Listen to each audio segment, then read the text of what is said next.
Hey YouTube, it's Gundead73 making a quick just comparison video, and obviously we're looking at some ZT knives today. In particular, we're going to be comparing the ZT-0550 to the ZT-0551. Now, this 0551 here is on loan from my YouTube buddy and personal friend Hargle Bargle. So thanks much, buddy, for letting me borrow it for this video.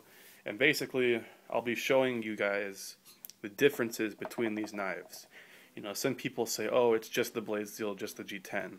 Well, that's part of it, but I've noticed some other detailed differences between these knives. So, let's get them opened up first.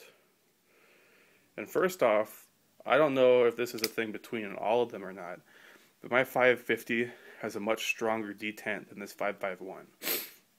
It's much, the blade stays in the handle a lot easier. I mean, it really wants to stay on the handle.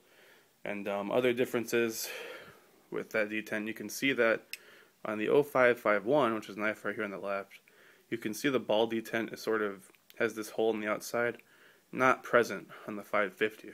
So they may have changed detent around.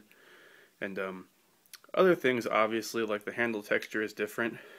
Which one's more grippy? You know, it's kind of weird in my opinion. On the 550 here, you can see how that texture runs. You know, it's sort of vertical. The real texture to me is when you're going this way, against the grain, so to speak.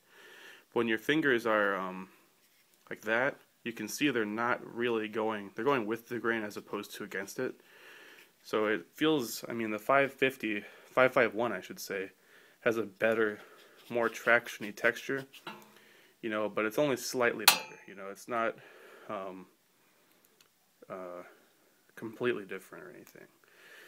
In terms of lockup, both of these knives look to be about the same. The tang looks a bit more extremely angled on the 550, which is this knife right here. Other differences include obviously the blade steel. I don't know if it'll show up on camera, but the 0551, the knife on the bottom, has a darker stonewash. I think that's just because of the steel. It looks different, you know, it's slightly darker than S35 VN. Other things would be that if you look at the lock here, this hole is bigger on the 0551, smaller on the 550, and then on the 550 they put a hole up here and there's none there.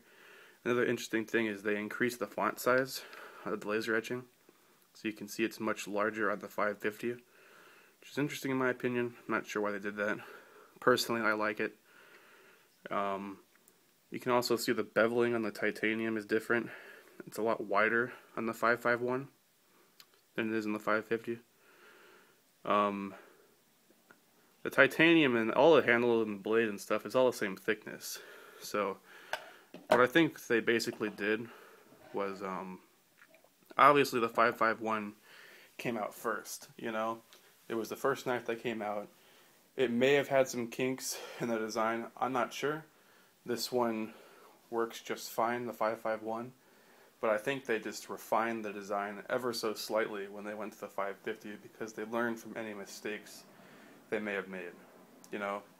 And I don't even know why they changed around some things like the handle beveling or the hole here, because really that's not that big of a deal, you know. I mean, a cursory glance at these knives, you'd say that they're identical, but they have a lot of small differences. But the titanium is the same thickness and the same type of titanium, same four-way clip, same liner milling and whatnot. So I mean, either of these knives would be good. I think the 551 goes for like $250 now, maybe more. I'm not sure.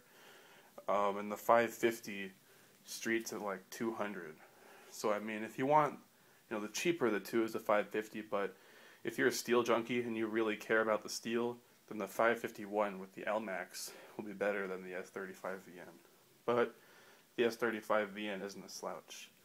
So either of these knives, in my opinion, would be excellent knives to buy. You know, I think that, you know, if you're torn between them, either one would be perfectly satisfactory. So hope you guys found that informative and interesting. I thought it was interesting, all the little changes they made between these blades. And I'll see you guys in the next video. Bye.